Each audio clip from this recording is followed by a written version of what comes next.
live. Howdy. Yeah, how's it going? Big day.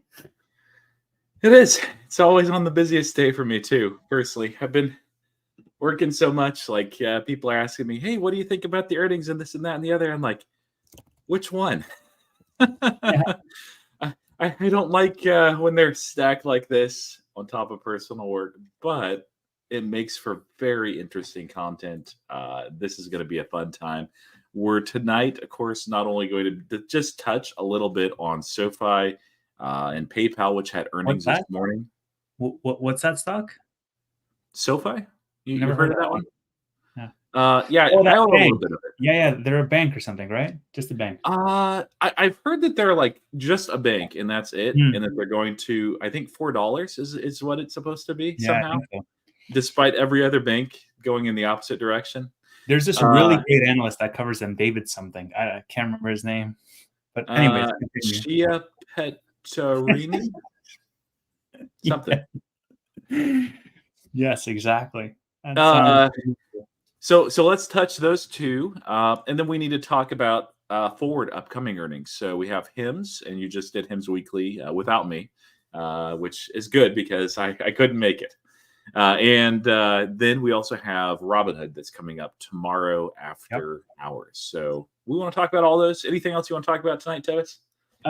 Covered calls and what I'm doing. So let me just write this down in private chat. So SoFi earnings, PayPal earnings, Hims earnings, Robinhood, and then Ev's covered calls. Okie doke. What do we want to start with? Can we let me walk through the covered calls thing first, because I think that's going to be the absolute shortest thing. We can get that out of the way just while people pile in, and then we can jump into the meat of All it. right, that sounds good. Yeah. Are we multi-streaming this? No. This time I didn't have time to figure it out. Next time maybe we'll do that. I do have, by the way, if you guys have not already seen, I have a YouTube channel. Yeah, that's what I was going to say. Can you throw up the link so that I can Yeah, pin it? give me to 1 the second. chat? Let me grab that. Okay. So while Roy grabs that, Roy, you can just type it in the chat, and then Not a Lurker will pin it, or I'll pin it. I'll just open the window. Let me talk about my covered calls. So market opened fairly red today, at least for Tesla. And so I closed out successfully this time, guys. You'll be pleased to know that I did it right the second time around. I closed out my covered calls for Tesla. I had 285s open for Friday. I had 295s open for Friday. And I closed both of those out. I just booked a profit on those. I was up like 90% on those calls. And as I learned last time, being up 90% is not like, we'll just let it ride with Tesla. So I just took my profits and ran. And the TSLL that I had, I did not close that. I actually left that one open. Wait. I thought it was TSLA. TSLL. Explain what that is for our audience. Yeah. So TSLL is like, if you want to buy Tesla, but you want to do it in an even more degen fashion than usual, you it's double leveraged. So essentially, if Tesla moves up, 10%, this thing will move up like 20%. It's even more aggressive. And the reason I bought that was because I think Tesla is going to have a great next couple of months, and I want to sell against that. But also because it's a smaller dollar value, and so I can buy a lot more of that. So I have 2,000 shares of TSLL, and I'm selling 1650s against that. Tevis is over here just putting it all on red. Yes, that is how we do it. After accumulating for several years, you just get bored and say, fuck it, let's gamble. There's no gambling in Japan. I can't put on a parlay and basketball season has started, so I'm itching. But anyways, so I left that open because my broker has fees on but it's per contract. And so I didn't really want to close it out because the fees would eat into the profits. So I was like, whatever, we'll leave it open, because if TSLL goes to 1650, I'll make $5,000 this week just in profits, right? From buying it at 14, selling it at 1650 times 2,000. And if it doesn't, then I'll keep the $300 that I made in covered calls. And so it's literally like a win-win for me, because TSLL is not something that I want to really hold for the long term. So I'm really happy about that. Now, in my other account, what I did was I sold a whole bunch of dividend stocks. I posted about it on X, and I wrote, this is the account that I can write cash secured puts. I wrote cash secured puts on Tesla for 250 for expiry on this Friday. So if that gets hit, then I will get assigned those shares, and I'll actually be even more exposed to Tesla than I was before I got my 200 shares called away. So yeah, pretty happy that it worked out. I found it interesting, right? Because a couple things. Number one is I'm learning to maneuver better, of like, okay, well, I can just perpetually roll for a credit by expanding the time horizon. Won't always work, but it'll get me out of a jam sometimes when I need to. Or I can just close things out like on a red day, and then sell cash secured puts on that red, and like play both sides of it, which I found interesting, because I can't do it on some of the accounts, but I can do it on one of the accounts. So that's what I have right now. I closed out all of my covered calls. I don't have any covered calls other than TSLL 1650s for Friday. And I have two cash secured puts. I have one for Amazon for 180, and then I have one for Tesla for 250. So that ties up quite a bit of cash. But I'm also, it's like my second week doing this, so feeling pretty good about it. Yeah, it sounds like you're learning what you're doing. There is a downside option, so I know that John and Tevis certainly, and myself, are excited about options. Make sure you know what you're doing before you play with them, because there is a downside. Even when you're selling options, and that's has a lot less of a downside, there still is one. And so just be aware of that. And make sure, the biggest thing is that I found is make sure it's a stock that you actually want to own. If you're writing puts, if you're selling cash secured puts. So this week, I ended up selling cash secured puts on PayPal, on Robinhood. I thought about Enphase. I didn't do Enphase, and I didn't do SoFi. It just ridden so much. I figured it'd go down to $9. So why would I write those when it was at 11 something? And it got into the nines. So but no, those are all stocks that I wouldn't mind owning more of, and those are earning weeks for two of those. And so there's a lot of implied volatility, which makes those a lot more lucrative. If it's a very volatile stock like HIMS, for instance, although there's not a lot of not implied volatility, open interest and liquidity. So the slippage between the bid and the ask it's a little bit wider on those, typically, depending on the strike. But on something like Tesla, you have the volatility, and you also have a lot of open interest. So it's one of those stocks that I've really enjoyed writing puts and covered calls and making some extra money. And usually, I told Tevis my strategy with this. I want to hold Tesla long term anyway, so I'll usually write in such a way that I'll get around a 1% premium, and then I'll just buy a share, or sometimes some weeks too, depending on how that works out, with just free, essentially free money. But there's always a risk. So, but yeah, options are great. It's a tool if you know how to use it. So, as far as strategy, yeah, just as long as it's stocks that you actually want to hold, it should work out pretty well. Even though there will be weeks you're like, man, I shouldn't have done this. Why did I do this? And then you'll look back over a month. Oh, the other thing I'll recommend, Tevis, if you're not already, and I know you're traveling right now, but set up and get from TJ, for instance. He has a good web sheet on this, or you can just do Excel, track what you're doing, because you'll lose track and you'll be like, man, am I actually making money on this?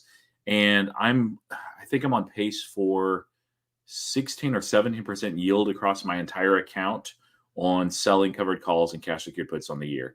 It's been lucrative enough, especially with Palantir. I've sold some into earnings already for next week. I'll sell more probably on I think Friday. I'll do that. I'm close to being under $6 net cost per share on that, and it's like sitting at 44. So anyway, yeah. Flash says, please. Roy's disclaimer: options can wreck you, kind of. If you're selling them, they can't wreck you as much. You'll just miss out on some opportunity, which certainly can be the case. If you are buying options, that's where they can absolutely wreck you. Or if you're doing any of this on margin, you can get totally wrecked. So be careful. So, okay, just an ask for you, Roy. Can you throw me the link of the YouTube channel in the private chat? Because the filtered it out. It thought it was spam because it was just a link. So I'll post it and pin it. And then, so yes, options can wreck you. I want to just address this comment. Sell the options if you buy them. Go out at least 90 days unless you just want to gamble. So the way I see this is the further out that I go, the more likely I am to get assigned, essentially, um, because there's just more possibility for it to happen. And for me, I want to just gather as much premium as I can with Tesla and TSLL, especially that are more volatile. Those things will give me more premium for like further, like for example, if Tesla's at 260, I can write 290s against that and still get a pretty healthy premium, and that's somewhat far out. So I'm over indexing on the premium right now as opposed to getting assigned. Anthony Noto is tired. Me too, man. Me too. But yeah, I think that if it's something that like I want to get assigned, they'll just go out further, and then I'll have more likelihood to get assigned. Versus I'm right now doing like weeklies exclusively because I just want to over index on the premium side of things. So One I other think thing I want to say, yeah, go ahead. I think dude was just saying if you're on the selling side, weekly may make a lot of sense. If you're buying them, it's incredibly degen to like do 0 days to expiry or 1 week to expiry. If you're buying them, I mean that's gambling. That just that's honestly what it is. Versus if you go 90 days out, that's okay. Like a year or two out, that's depending on the strike. Of course, if they're closer in the money versus further out away, there's risk with all of these, and so. What Tevis is doing is just basically by selling weeklies, he's selling theta, that's time, and that decays rapidly when you get about within 3 months, especially the last month, especially the last week, and then it just annihilates the option in that last day. And he's also selling Vega or IV, that's the implied volatility of the stock versus anything else. And so I like personally selling a week or two out, depending on what's happening on the option chain for each strike. There are times when I go a little bit further out, but yeah. So good advice, dude. So now that we put up this comment around options can wreck you, let me share with you the degen side of options, Tevis. So I took some of those profits from selling covered calls on Tesla or closing out the covered calls on Tesla, and I bought HIMS calls expiring next Friday. Now, HIMS has earnings Monday after the bell. So this can go to zero. And in which case, whatever, I burned a week. Who cares? I've been holding Tesla with no profits for like 5 years. So I'm not really fussed about it. It's playing with house money. But if HIMS does go, I'm sort of double dipping, in this case, if you will. If HIMS does shoot up after earnings, then this can be profitable for me. I might also sell these calls before earnings. Like if HIMS has a green day tomorrow or Thursday or Friday as it leads up to earnings, I might also just book the profits then and sell those out. So yes, exactly. I knew this comment was going to come up, the IV crush. And I learned all about this last week when I was on the other side of the trade. But at the same time, Tesla had a great breakout on earnings, and HIMS is a very volatile stock. Like it'll move like 6-7% on any given day without news. So there is a possibility that this thing does break out, and we'll see. I mean, that part of it, the buying side, like that is gambling, and don't do that. But the selling side, I think that's much safer. Yeah, and real quick on IV Crush, like this, we're not an options selling channel. At least Tevis isn't yet. But IV is implied volatility, so it's Vega. That's the Greek for that. But you can think of it as the expected move in a stock within a given time. Stocks that are more volatile will have a higher IV. Sometimes stocks that have moved a lot relative to what they normally do, their IV, you'll see that creep up compared to norms. That's usually a good time to sell. Versus if it's lower than its typical standard, that's usually a good time to buy if you're in a buying mood. Not always. Always look at catalysts and everything, but that's why sometimes looking at the options chain, people are like, the implied move for this earnings is this, and it's based on what's happening on the options chain. There's a couple of factors there, which we won't get into, but yeah, that's a real thing. Usually the first time somebody buys options, they're like, I'm going to buy options for like $2 more than this. And it runs up there and you're like, yeah, I did it. And you're underwater and you're like, what happened? How could I lose money? I was right. It's Ivy Yeah. Crush. Happens especially on earnings because it's expecting a large move and it's priced into those options, which is why I like selling options sometimes on certain tickers during earnings.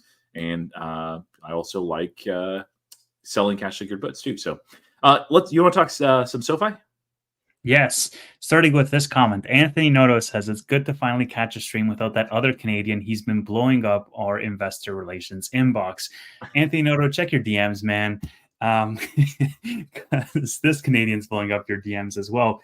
I found it really funny where the guys were listening to you weren't there, Roy, but we were listening to the call, and Chris Lapointe was talking about, financial metrics and their loan portfolio business and all this.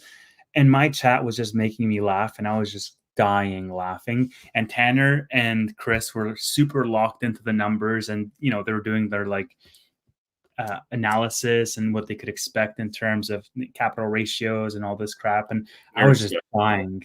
And one of the comments was like, and you're surprised why Anthony Noto doesn't respond to your calls? Like, yes, exactly.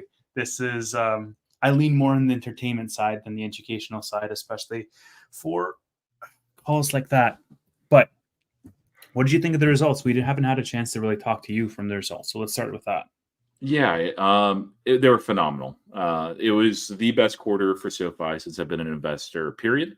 I thought I was throwing up a thing. This is Anthony Knows. Just quick overview. We're not going to break down the entire earnings on this or on PayPal, but just high level thoughts. So the biggest thing here, it's not going to cooperate. So adjusted net revenue plus 30% year over year. None of us had 689 million in our revenue, not in our wildest dreams. Really, really a strong outperformance. Financial services, not so much tech. Tech was kind of okay. Lending was, stronger than normal. And they're guiding for at least meeting what they did last year through lending. A couple of big surprises there too. Of course, members, we came in almost exact. I think you're off by 6,000, Tevis. Yeah, it's pretty incredible. And of course, so two numbers basically inform the future success of SoFi, and that's net deposits and also member growth. Both were very, very healthy. Products I don't really care as much about. But the net income, $61 million. It's now profitable over a full year basis. And it's just such a strong quarter. But this is not just a company that we follow. They're like, hey, it's a cool company. We invest. So, Tevis, what do you think about this? And then what happened with the stock? Dude, let me just first of all say, being off on members by 6,000 is just wild to me, because that's less than 1 day, of member additions. They add, just divide 756,000 by 90 and you'll get 8.4. So they add over 8,000, members a day, and I'm off by 6,000. Give me a freaking break, man. But yeah, so amazing earnings, their best earnings record, and really quite fantastic. But I mean, the stock sold off as it does. It I think regained some of those losses. When I went to bed, it was down 10%. And I think it closed down 6%, something like that. 1047, and then it went up to 1061 here. So it's up a little bit after hours. Fell all the way into the mid nines. I think 970. I actually, if I take over, it will say I have it way zoomed out. So, and my computer really needs to be reset. So it's 977 was the low today. You wouldn't expect on a quarter where everything beat and it was so good for it to tank, except you kind of do. So I'll probably do a short video on this a little bit later, but largely I think there's some profit taking. Anthony Noto even mentioned this on an interview when he was asked about the stock price. He said, hey, we're up 40 something percent over the last month. It's not shocking to see some profit taking. Some people invest in stocks because they want to be married to it for 10 years, and some are like, hey, I want to make this amount of profit, and the moment I see it going the other direction, I'm going to take my profit and run. And of course, it spiked initially up to 11 and some change in the pre-market, but yeah, ultimately, SoFi settled down, and it wouldn't shock me if we continue to see a little bit of a dip there too. So yeah, a little bit more, but like just really, really strong earnings. But what the biggest thing that I think is going on here is just some psychology of the market. So essentially, you have a pattern over the last, I don't know, all except for one of the last 6 quarters, I believe, where SoFi will run up into earnings, sometimes run very, very aggressively, will post numbers, triple beat, surprise, surprise. This is what it always does.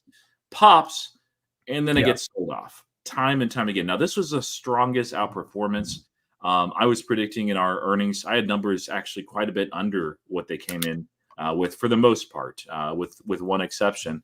And I thought it would sell off into $9 just because of that history. And so you can kind of think of it as like stocks have personality. They have memory. It's not a real thing, but there's a saying that history repeats. And the reason why it supposedly repeats is just because people are people.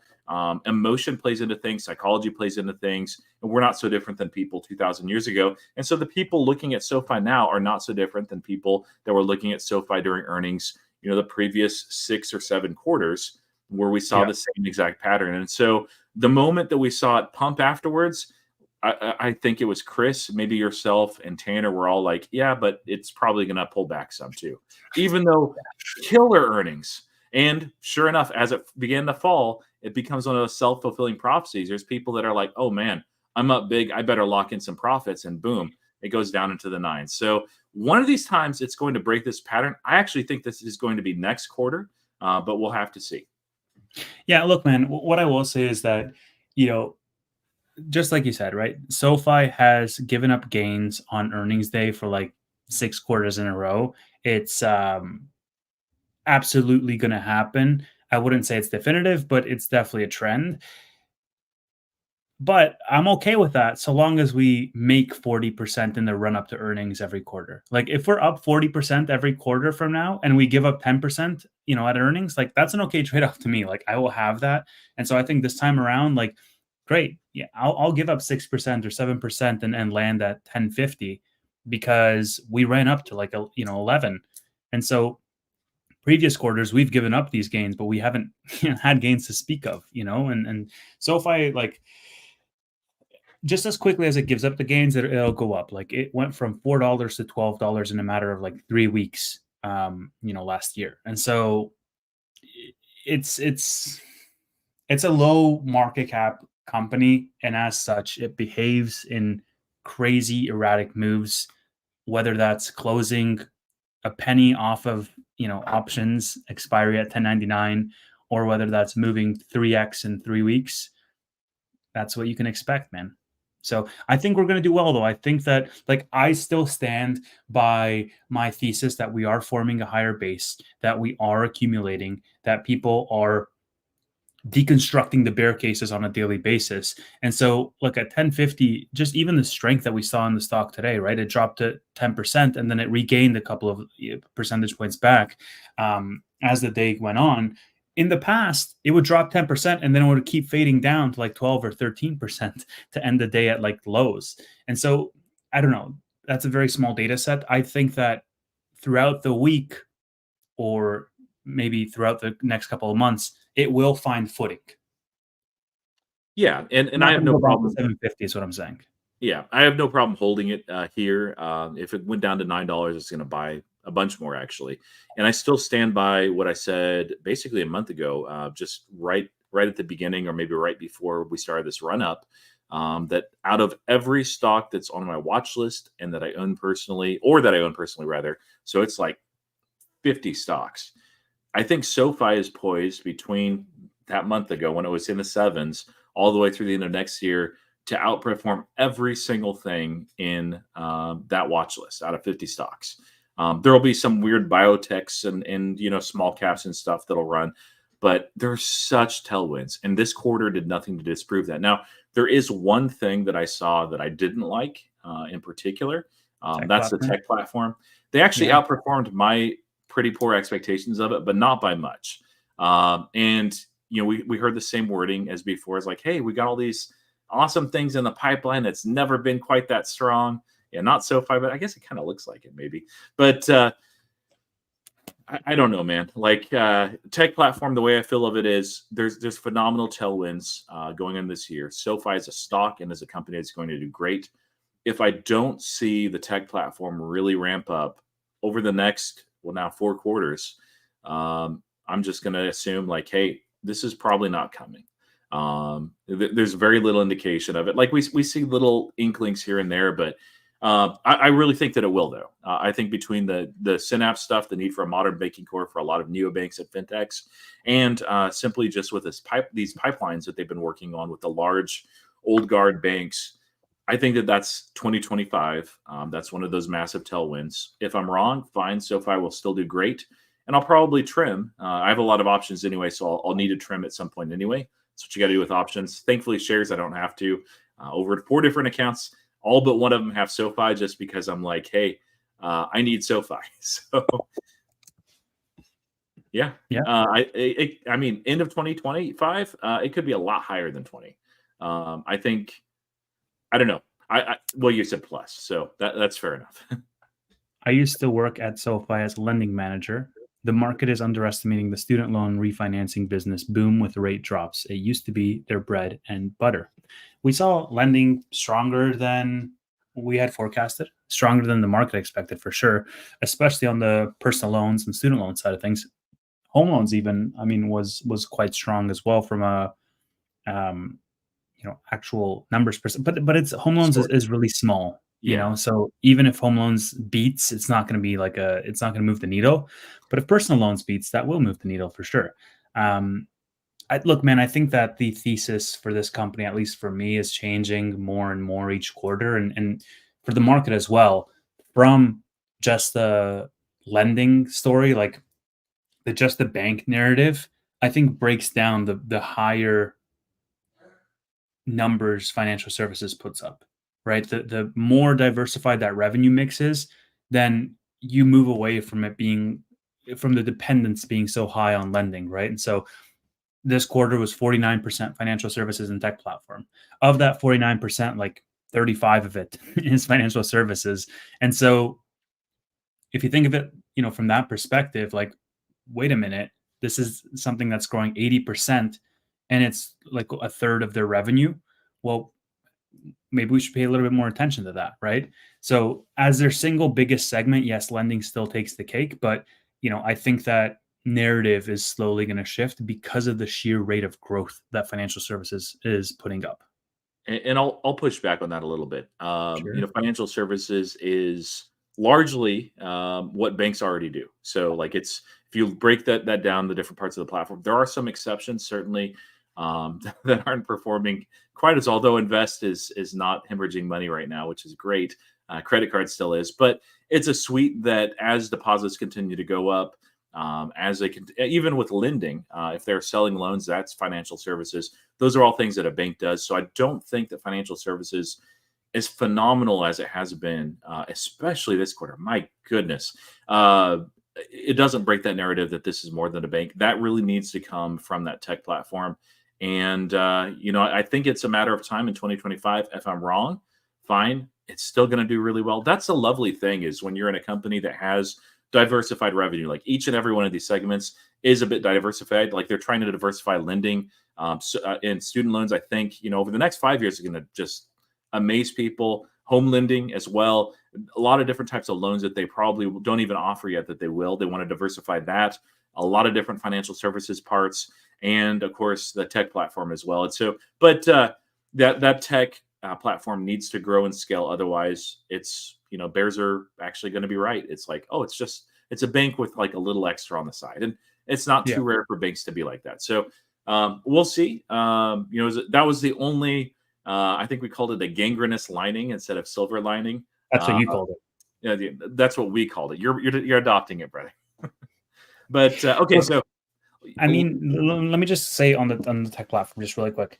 I'm pretty sure they guided down for the tech platform yes, last quarter. And if you look at the wording in their guidance, in their last report, they said, so 2 reports ago, they said, 2025 is going to be a low 20% range. And then last report, they said mid to high teens. And then this report, they said low to high teens. So, so basically, you're like, what the heck is going on here with the tech platform? Like, this AWS of fintech loses its luster. And I mentioned this on the actual live stream itself. I said to Tanner and Chris, I said, look, I think the narrative is shifting, or at least the focus from analysts and from management, how they talk about it, from AWS of fintech to, hey, here's our loan platform business, and here's how much we can do with fee-based revenue. That's not,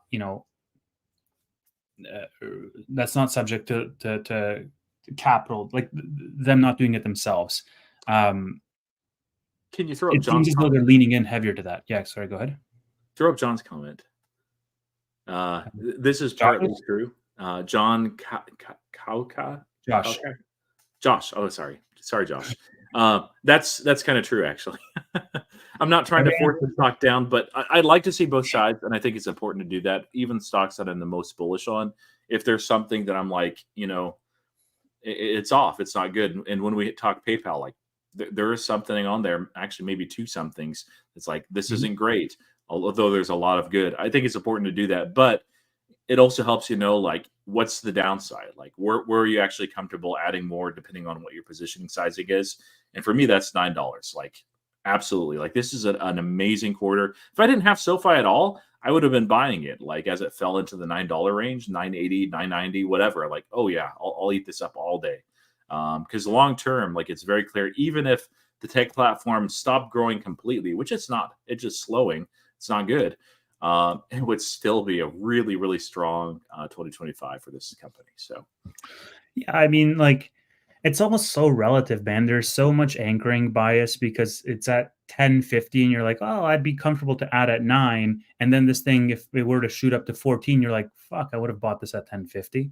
You know what I'm saying? But I think it's different for us because we already have large established positions in SoFi versus for somebody who's never been into the stock. Well, all of a sudden, like what is that valuation to you? What is that multiple that you put on those growth rates and those prospects for 2025 and beyond? I thought it was really interesting as well. Anthony Noto mentioned that 2025 is the best macro environment that they've had in the last 7 years, right? Like they have gone through every type of headwind that you could over the past couple of years. And now they finally see that light at the end of the tunnel in terms of them really compounding this growth in a good macro environment. And now is the time when you don't want to buy SoFi. Like, what is the bear case that remains? Yeah, and I think that one bear case, I mean, you can debate the fair value, their loan book all day, but we're not going to do that here.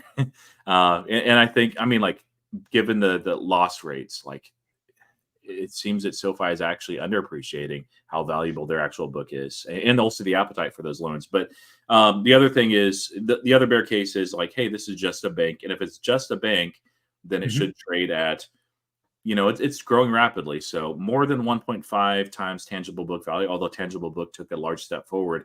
If Cavarini comes out and reiterates $4, maybe he did it today, like he has no argument. Like there's none left to say that it's $4 based on this quarter. But he's going to do him. But yeah, if it's just a bank, it's a really, really nice bank. And so tech platform really needs to grow in order to get those higher multiples. I think Chris, not to pick on him too much, but he likes to compare SoFi with Palantir, and it's like this is like you can compare anything you want. I can compare this Leatherman tool with my Google Pixel, but there's some overlap. But like there's a lot better comps. I'm just saying. So, but in order to really be treated and get a multiple that even approaches something like a SaaS, you're going to need to see some outperformance in the tech platform, and it's doing the opposite right now. Still love the company. Fantastic quarter. Let's talk some PayPal. Did you look at PayPal at all? I know you're a holder, big holder, right? No, it's like incredibly small position in the grand scheme of things, which I might cut altogether, to be honest with you. Well, you can't do it until the end of the year, but yeah, you can do it at that point. You got to hold it for the year. Yeah, exactly. But no more earnings, until January. So there was. This is the weakest thing right here. I thought they'd have a triple beat. I had a very detailed post. I did a video on it as well. And then they come in with this revenue is $6 or 6% over as far as growth year on year. That's not great. And they actually missed by about $90 million. Now you can see how much they made as far as revenue. So 90 million, like for SoFi miss, would be like this stock is cratering, and it. David Cavarini's like, oh man, $4 a share, look, it happened. For PayPal, that's like a 1% miss. So it's like it's not good at all. Don't get me wrong, but it's not the biggest still. Transaction margin dollars, that's like kind of like net dollars you can think of. Essentially, that's $8 or 8% rather up year over year. You can see free cash flow is really really good. I won't pull up a chart, but look at the chart, guys. Like just see where this company was, where it's grown. It's doing phenomenal. Non-GAAP EPS, which you have to be careful with non-GAAP. Some companies really treat that in very, very sketchy ways. Under Alex Chris, he's driven this company to greater transparency and innovation as well. But on transparency, they now include stock-based compensation in here. So there's reasons why non-GAAP is actually better in this case than GAAP. But non-GAAP grew 22% year over year. And let's see, this is the big one right here. On a year-over-year basis, active accounts grew by 1%. That doesn't sound like a lot, but when you're working with 432 million people, that 1% is a lot. It's not a small amount. Monthly is growing, payment transactions are growing, and then we can actually see the breakdown of their mix. Now, one of the reasons why they actually have, it looks like that their take rate is actually decreasing is because unbranded has a lower take rate. That's Braintree than branded, and it grows about twice as fast. However, they are basically having these conversations with merchants. You can see this has slowed quite a bit. Under Dan Schulman, this is last year, he's basically like, hey, let's just grow that pretty revenue number. Who cares about actually making money? Which they were like flat consistently year over year and actually losing by some metrics year over year because he only cared about headline numbers of revenue and active users. Alex Chris comes in and says, this is stupid. Our company is here to actually make money, not just print big headline numbers.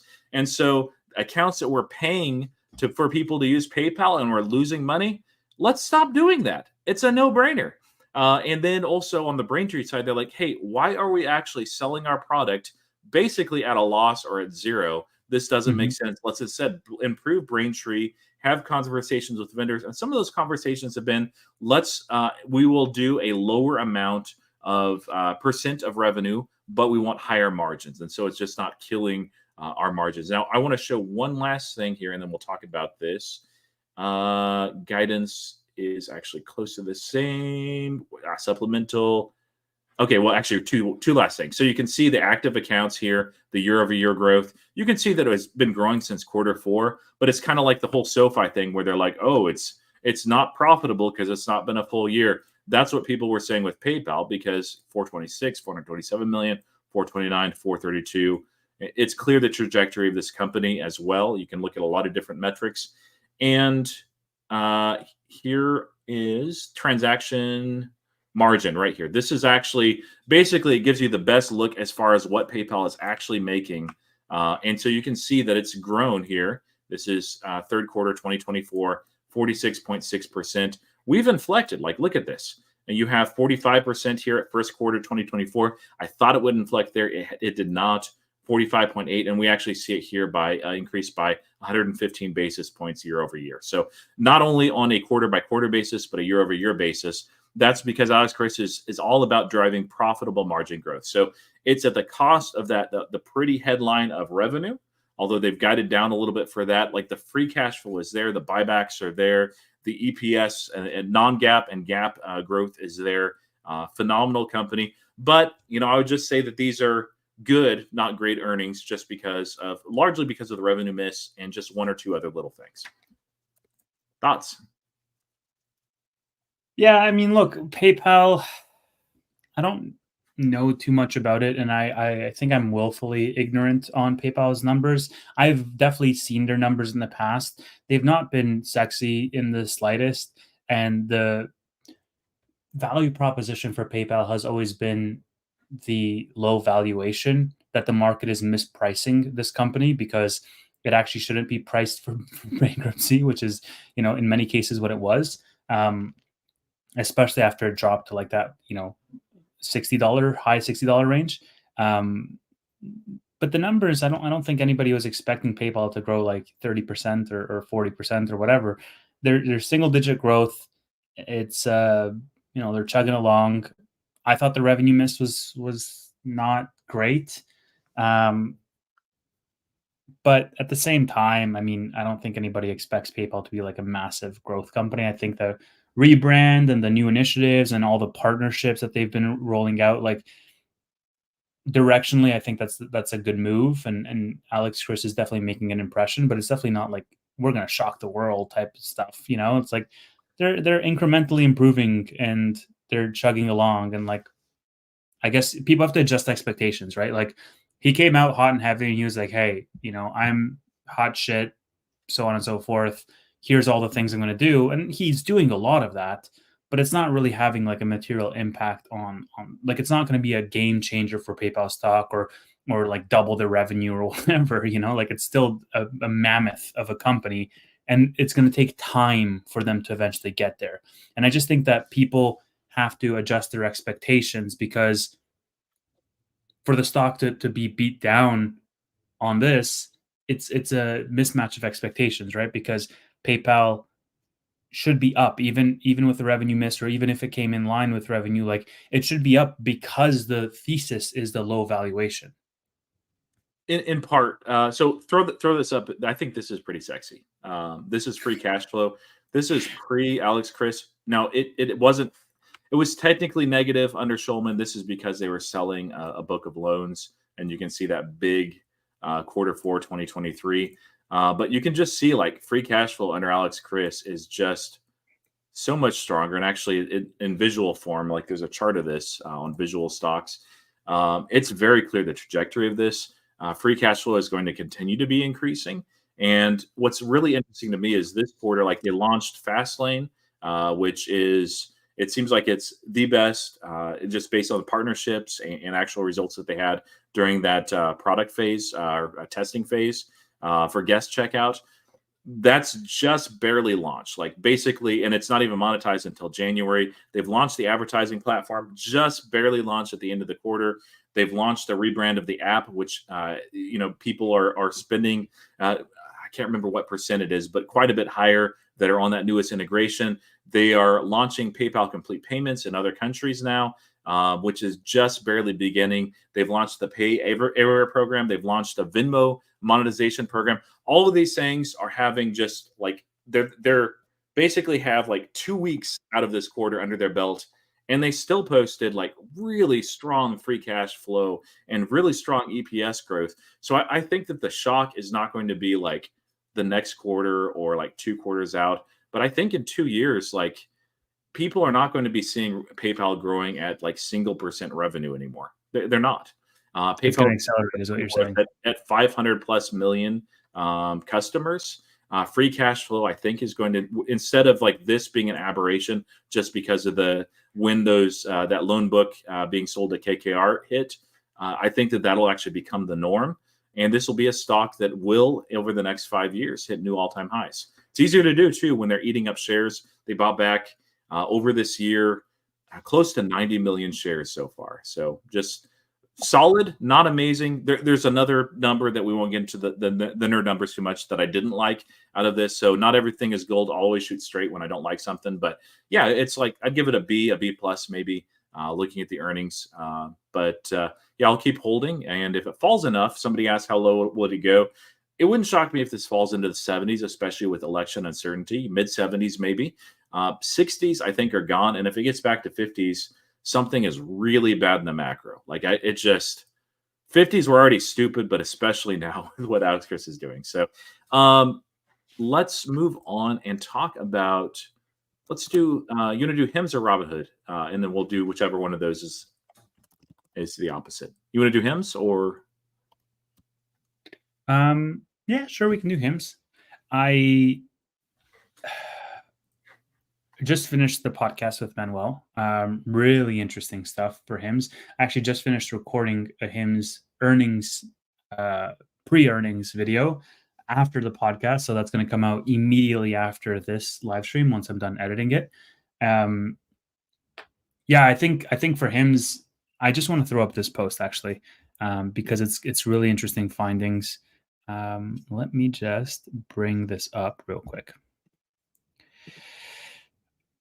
So what you might not know about Hims is that they published a white paper yesterday. Roy, have you had a chance to see that? I saw your comments. I've been busy today, so it's like 30 pages. I'm like, yeah, I'm not reading that today. Probably not even this week. But no, it's really really neat. There's just so much happening in this week in my personal life and on the market. But And save the you worst know, for last. the CEO of Yeah, SoFi said save the worst for last for Robinhood. So I'll there laugh you it go. all up, Anthony Noto, when I say what my revenue year-over-year prediction is for Robinhood. Yeah. Oh, and remind me, Tevis, with Robinhood Mhm. piece, we got to talk about the election betting too. Okay, let me That's right write that down in our private chat. So Hood predictions, So Hood it's while election. you're writing that, like Hims, one part of the thesis is the GLP-1 products. Hims does not they have the semaglutide that they're able to offer, and part of the reason why they're able to offer the GLP-1 stuff is because the FDA has put the Ozempic and a couple other brand names. So they're just brands, but the actual product is on a shortage list. The demand is so much they've not been able to wrap up that production through Eli Lilly, and so as a result, the FDA is like, hey, just so we can get it out to people that are actually can be helped. Other competitors can help with this ramp until Lilly and others are able to assume. And once that actually happens and it's removed from the shortage list, then Hims can no longer offer that exact product. They do have their own weight loss product, which is what part of what, and also personalization too, which is really part of the thesis of Hims. So short term, there are tremendous tailwinds. That's one of the reasons why the stock has been flying. And every single week, it seems like there's a GLP-1 heading that's like, oh, it's on the shortage list. It's off the shortage list. Oh, they're being sued because they took it off in a certain way. So talk about the white paper results, Tevis, and why Hims holders or potential investors should be excited, because I thought it was great. Okie doke. So can y'all see this? Yes, no. I'm only on one screen, Roy. You got to confirm for me. Yeah, I can see. Okay, great. So Hims released a white paper yesterday on GLP-1 solutions and their findings. Now, this was a 30-page white paper. I have it up on another tab so we can go through the actual document itself. But first and foremost, I said this type of research builds credibility for Hims in the space as a thought leader because they're doing their own primary research now and they're sharing those findings with the wider community, which is great, right? Because you want that credibility for this relatively new company. Now, the number one biggest finding from that document, if you ask me, is that actually I'll just read it here. This provides a sense of whether customers intend to continue their treatment via Hims and Hers. And in fact, only 13% of customers cancel their GLP-1 treatment subscription in the first month. This may be compared to a recent Blue Cross Blue Shield finding that over 30% of commercially insured adults prescribed GLP-1 treatment discontinue within the first 4 weeks. So in normal English, industry average is 30% churn in the first month. Out of 10 people, 3 people stop using GLP-1s after the first month. For Hims, that's 13%. So out of 10 people, 1 out of 10 cancel their subscription after the first month. In other words, Hims is far stickier than competitors in the GLP-1 space. And you might be asking why, Tevis? They have the same exact product. Let's look at these quotes. Cost and affordability were my top concerns. My primary doctor ordered, I don't know how to pronounce that, Wegovy, but it was a shortage. Even when the pharmacy got it in stock, my insurance did not cover it. And a 1-month supply was over $3,000, which was not in the budget. The second comment, I like that each interaction on the platform was personalized. I knew they were responding to me and not my questions specifically, and that it was not a bot answering my questions or someone that didn't really know how to respond but did anyways. So cost and affordability and personalizations on the platform were 2 of the main differentiating factors. And guess what? That's our main bull case for Hims at play from this study. Very clear display. Now, the rest of the report provides some really fascinating findings. There's only a 2 pound weight loss difference in the first month between oral solutions and compounded GLP-1, so like an injection, for example. Customers using oral medication kits lost on average 7.5 pounds in the first month, 3.6% of body weight, whereas GLP-1 customers lost 9.3 pounds on average in the first month, 4.1% of the initial starting body weight. So we've already known that oral solutions are less effective, but I think a 2 pound difference is actually very small and actually bullish for him. Why? Because they like, if I'm going for a weight loss solution and I'm thinking, okay, do I want, an injection or do I want like a gummy that I'll have? I'll take the oral solution any day of the week because of the form factor. Like that to me is more appealing than a 2 pound difference is, deterring, right? Um, if it was like And a 10 pound difference, then it would be a different story, right? yeah, and that is like that and cost are, and I guess expectations too. Sometimes Hims does actually a good job of couching expectations of like this is what the average user can expect, and of course it says, hey, get some sleep, keep track of like what you're eating, have these different goals, and so they're trying to hit it from all angles. But the other main reason is that people hate getting shots. I mean, like I've not Yeah. met a single person ever that's like, ooh, I would love to get a shot every single time instead of just eat something. Nobody wants to do that. So any product that can be offered that can be almost as efficacious taken orally versus a shot is going to win most of the time. Now there are a few people that are like, hey, give me that extra like 1.8 pounds, off. I'm willing to get shot consistently, but that's a rare person. So yeah, really exciting report. Anything else that you wanted to highlight on that, Tevis? Um, so the other thing here is that I'm not exactly 1,000% sure on this, but I think this has something to do as well with the shortages because my understanding, and maybe Sagig or somebody in the comments can let me know, is that the shortages are mostly for the injections, and the gummy or the oral solutions are not going to be discontinued. And so, if that is the case, then this is really bullish, right? Because if it's such a small marginal difference between those two, and then you have these GLP-1 solutions coming off the shortage list, and Hims can't sell them anymore, and they can still sell the oral solutions, then that's bullish. But if that's the case, I'm not entirely sure. Let me just finish this report super quickly. 79% of compounded GLP customers reported their treatment experience had met or exceeded expectations. 90% are satisfied with their personalized dosing plan. 87% reported that they're progressing towards their weight loss goal, or very close to meeting it. So just overall, a really great report, I think. And it's going to bode well for Hims for their GLP-1 solution, especially because we know that GLP-1 is the fastest growing individual segment that the business has, especially because they're expanding into more states. So they have 41 states now versus 30 states that they had at the start of Q2 last quarter. And that's obviously going to contribute positively to the financials. GLP-1s is going to have some margin compression, but it's also going to increase the number of personalized subscribers, which is a big bull case. And it's going to increase the average order value, right? Because it's like a $99 subscription and their average order value is like $57 per customer per month. Yeah, I'm excited to see what they do for earnings next week, and this will be my first earnings as a Hims shareholder. So I'm not making any predictions. I'm not putting out like a lengthy post of like what I expect because there's a lot that I'm learning on it still.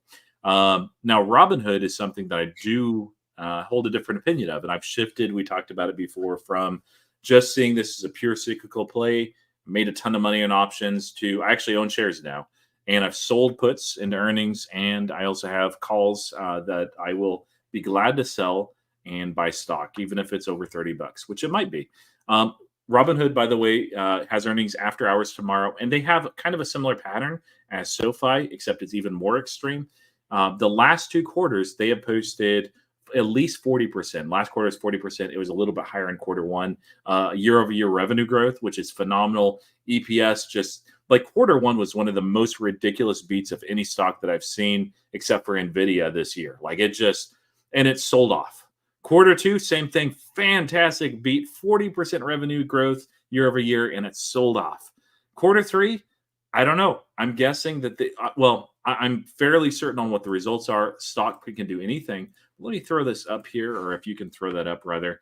I'm not going to read all this. This is my pinned post in my profile, though, and I go into a ton of detail, and only like 4,000 people have read it. Like, if you're interested in Hood, I don't like say, hey, you need to look this and check this out. This is very, very, very detailed, looking at every single aspect of Hood, from seasonality to gold subscribers. But what I'm looking at, so as I look at transaction-based revenue, the cool thing about Hood is they post monthly numbers on basically this and one other set of dashboards as well. So 2/3 of the quarter how it turned out for the most important metrics for the company before you go into earnings. And Tevis, do you this over here, the most recent? Let me see if I can zoom in. Nope, it's not going to let me. Do you see any numbers that look higher on the right-hand side? You're muted. I said on the right-hand side, as in like options like on the right columns here. Like, are these numbers higher or lower than the average on the left?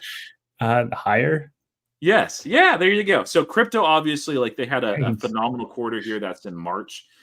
So that's part of that quarter one insane beat that they like even would have gone out of the range.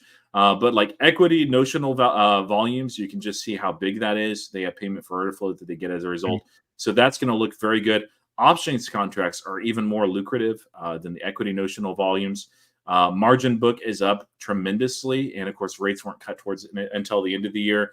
But they're going to make a lot of money off of margin lending, and crypto will be okay. It'll be a little bit stronger than last quarter, perhaps.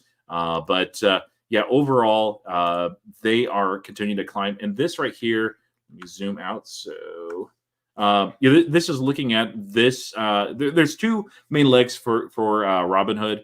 There's interest revenue, and that's what this certainly is. You see, this is what they did in quarter two, how they continue to trend up. Credit cards, you're going to see some benefit there. Security lending, that'll continue to increase, although I think it'll be taking a slight dip. Cash sweep, about the same. But the interest, the rate cuts are going to impact this in future quarters, but since that didn't come until September, basically all of this is just going to continue to go up. And then more importantly, this is the adjusted operating expenses. So we already saw the monthly report for the trading volumes. That looks very, very good. Like, despite this phenomenal performance of the company and the growth in their revenue, their operation expenses are not up very much at all. You can see here sequential changes up 2% year over year by 14%.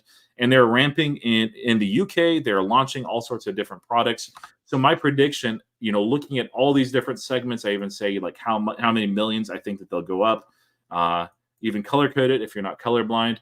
I'm looking at a 48% revenue growth year over year. Now, maybe it comes a little softer. It's 45. I don't think it hits 50 just because August numbers weren't quite where I would like to have seen that.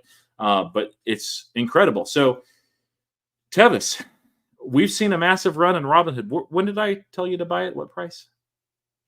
It started with a 1. I know that for sure. Like $14. Oh, yeah. Man. Oh, man. We've doubled since then. All right, fine. If it falls to $14, I'll buy it. If it falls to, it may fall, and it wouldn't shock me if it does. I think some of those IPO folks, some of the original VCs, and just people that have seen this tremendous run up that want to take profits, it wouldn't shock me if we get a pop and then a drop.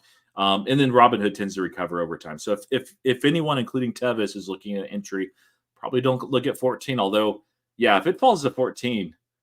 Boy, I'm going to be even selling some Palantir to buy it. Pick your color. Yeah, look at that. I'm colorblind, man. I'm mostly colorblind. But they're going to post their third year of over 40% year over year growth. Let me share one last thing, and then we'll look at the election stuff. But pay attention to what Robinhood is doing. Can I ask you to break new news on this channel? Can you respond to this comment by this weirdo named Tab something? I don't know. He says Roy needs to get Vlad on his channel to talk earnings results. Roy, is this confirmed, denied? Are you getting Vlad on? I'm neither going to confirm nor deny. I'll just say that I would love to have Vlad, and the feeling may or may not be mutual. So that may or may not be why I launched my channel. So we'll see. But yeah, I appreciate you guys. If you wouldn't mind subscribing to that. I wanted to show just one last Robinhood chart here, and then we'll look at the election stuff through Robinhood. Okay, so this is it. I shared this a little bit earlier. This is also showing one thing that the market tends to get excited about is that year-over-year growth and change, although sometimes it's a little bit silly. So they had lawsuit settlement right here. So they actually went from profitable to negative $85 million.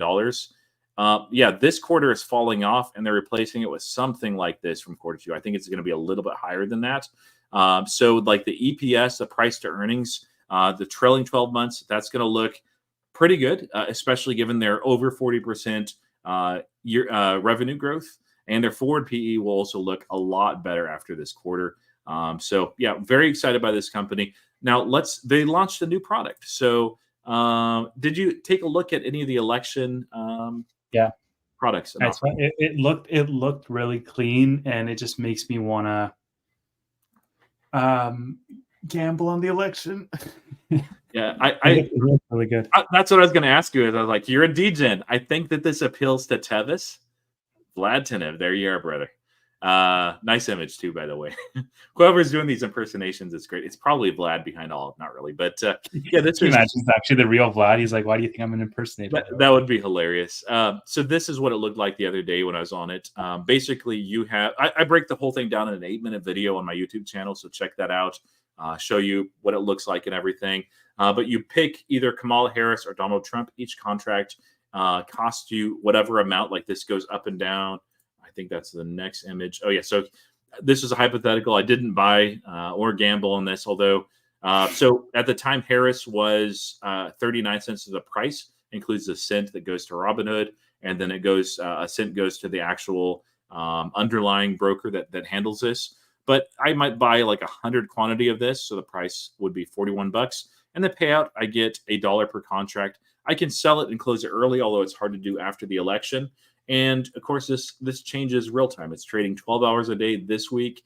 Next week, it's 23.75 hours per day. There's a 15-minute time when they just have to take it down briefly. But these odds change in real time, and you can see how many people are betting on Miss Harris, how many people are betting on Mr. Trump, and we'll see who wins. These are not, by the way, election odds and everything. Now, you mentioned that you'd love to have your hands on this type of product, but as far as somebody who might invest in Robinhood, like, do you think that this hurts Robinhood's brand image? Because it seems like they've been trying to get away from that degenerate gambling mentality and go into like, the retirement assets and those sort of things. So is this a help or a hurt for Robinhood overall, do you think? I think overall it helps. I mean, look, man, this is the same argument that people give when SoFi puts out their new IPO. They're like, "Oh, well, it's immoral of them because they know this IPO is going to go to zero." It's like, dude, you're literally the broker. You're just providing more options to people. If people want to gamble at elections, then I think that you should. Like, it's a form of voting with your wallet, right? Like, I don't know. I'm more libertarian in that sense, where like I just feel like people should have the ability to do what they want if it's not illegal. And people have more and more of a distrust of news outlets these days. People have more and more of a distrust of traditional reporting of polling data. And this is the most direct, in my opinion, the most direct way that I can gauge interest out there, in this case for presidential candidates, but in the future for other factors as well. Like if I want to, like if you go on Kalshi or on Polymarket or whatever, you can gamble on anything you want there. And I think that's the most direct form of it. Why? Because people's own wallets are on the line. People's money is on the line. They're putting their money where their mouth is, so to speak, right? And there's some signal in that, and clearly there's demand to that. So I think it's a great move by Robinhood. I definitely encourage it, and I don't think they should shy away from it because there's going to come a time where some other broker does it, and like, why should they get the market share and Robinhood shouldn't? For some moral reasons? Like, screw that.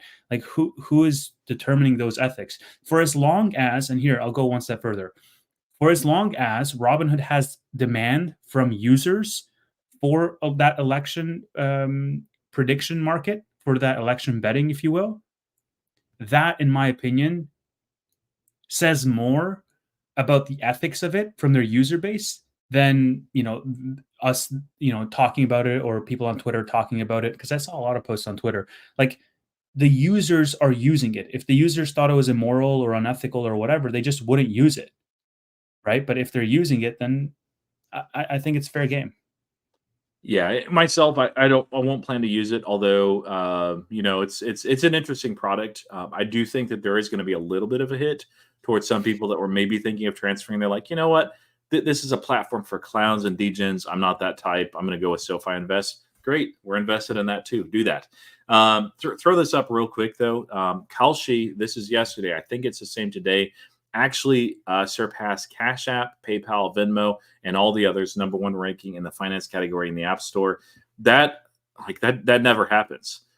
So it's showing that there's tremendous appetite here. As far as actual revenue, Robinhood will get a little bit, but like, it's a drop in the bucket. But the big thing is this is an events contract. It's technically a futures contract, which they're launching that futures platform.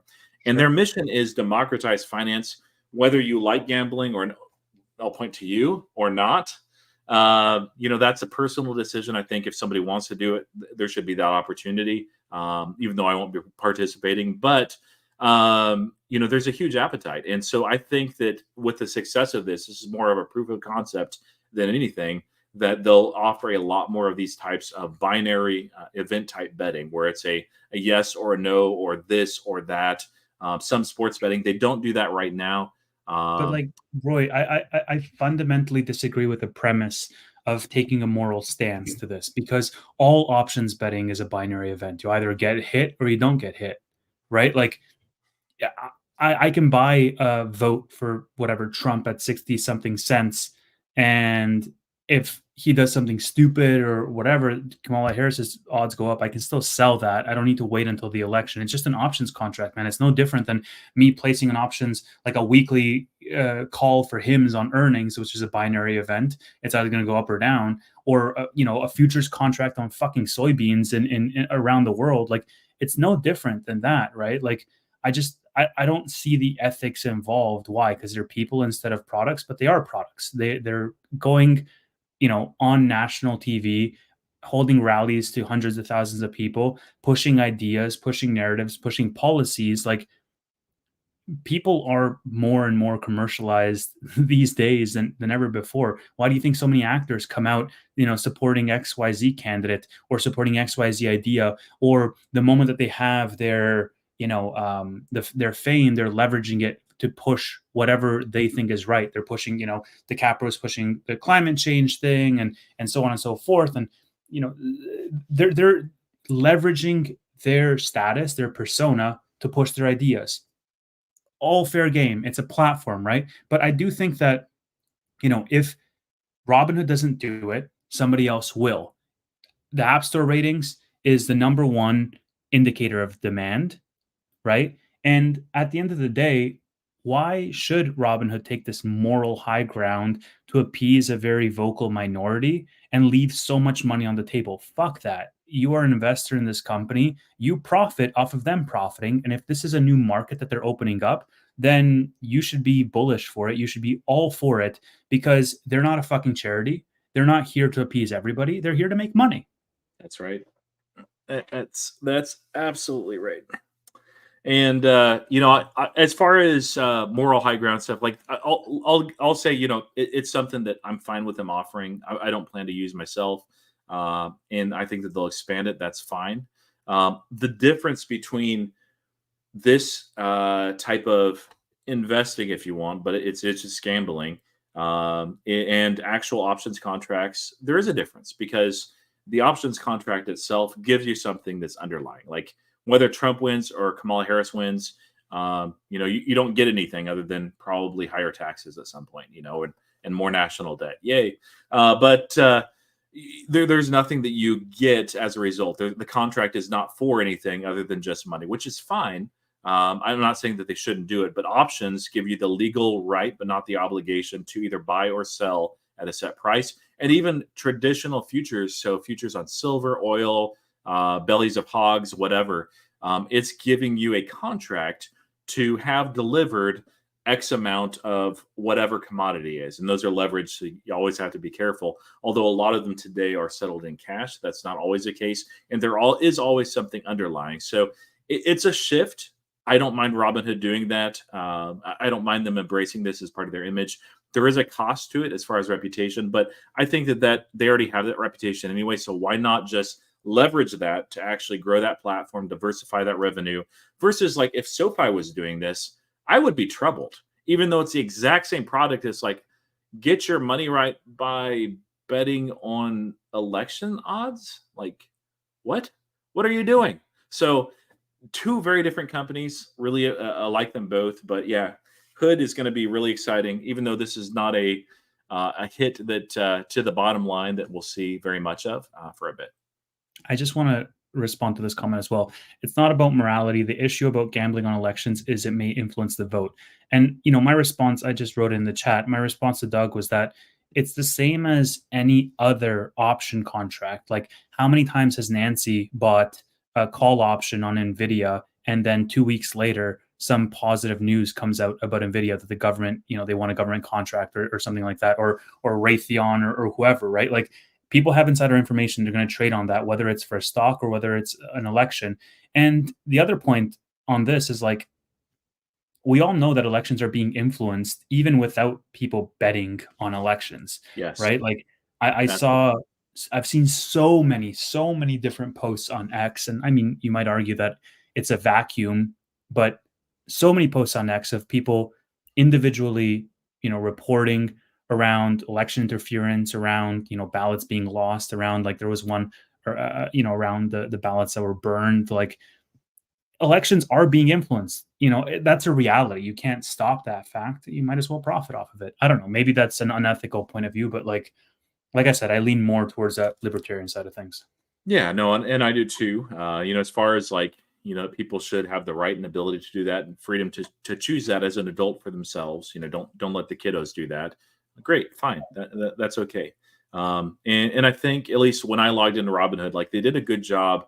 If people actually took the time to read, and that's the problem of like the terms and conditions and understanding.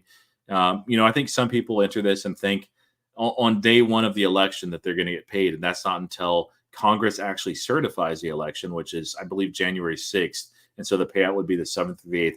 I might have it a day off there, but go watch my video on YouTube.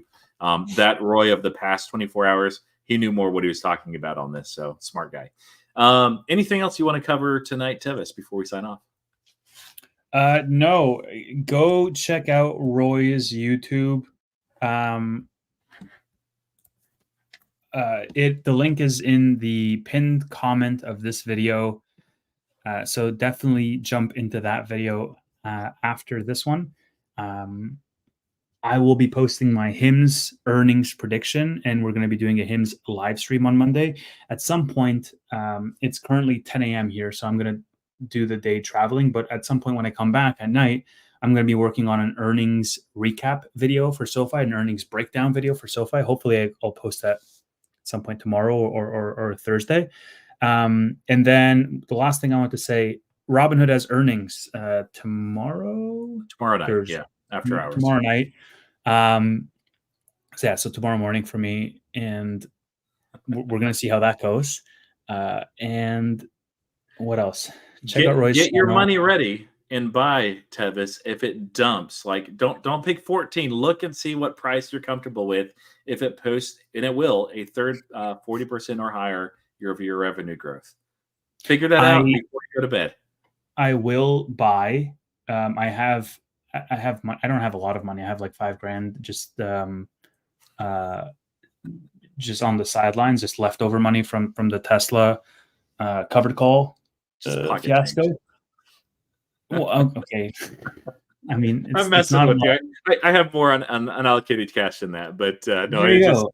You guys suck, man. Tanner was on the Tevis is rich thing again this morning. People were like, "Wait, really?" And like, "No, you guys, not really. Don't It's too funny. fucking dox and stalk me." Uh, Let me answer one last question. FG posted it twice. Price targets, they can come in even at the last minute. Like, don't be surprised if somebody tomorrow for Robinhood Oh, posts an upgrade or downgrade even before earnings. They do it basically for the same reason that we for SoFi Weekly do earnings predictions. It's so that afterwards we can say, hey, look, see, I got it right. You should listen to me in the future, or make fun of people and say, hey, you idiot, you got it completely wrong, except for the most important part, the price action. So two things. Number one is that Jeffrey's just upgraded SoFi to $13 a share from 12, I believe. And number two, I want to take just 2 minutes to walk through this since Roy mentioned it. Here we see the Q3 results versus my predictions.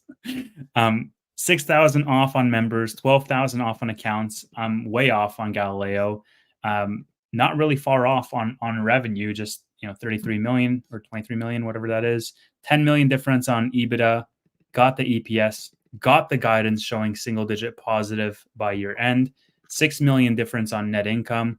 Closest earnings prediction yet, even closer than Q2. What was your price prediction again? That's 2 quarters in a row. Price prediction was 13 after earnings. So did not get that one right. That's the craziest thing is I think I told you, like, if SoFi does what you do or a little bit higher, like, you might not be wrong about the price target. Markets, man. Like that there's psychology, there's narrative. So yeah, you can nail the number and be wrong about everything else, or you can be right every single thing and it runs the opposite direction. That's what makes a market. So thanks everybody for watching. We'll catch you next week on the Bootleg Weekly. Please check out Roy's channel. It is in the pinned comment in this chat, and like and subscribe and all that stuff. And Roy is going to post a video on PayPal and on Robinhood, and join us on Monday after the bell for Him's earnings for Q3. Bye now. Bye for now.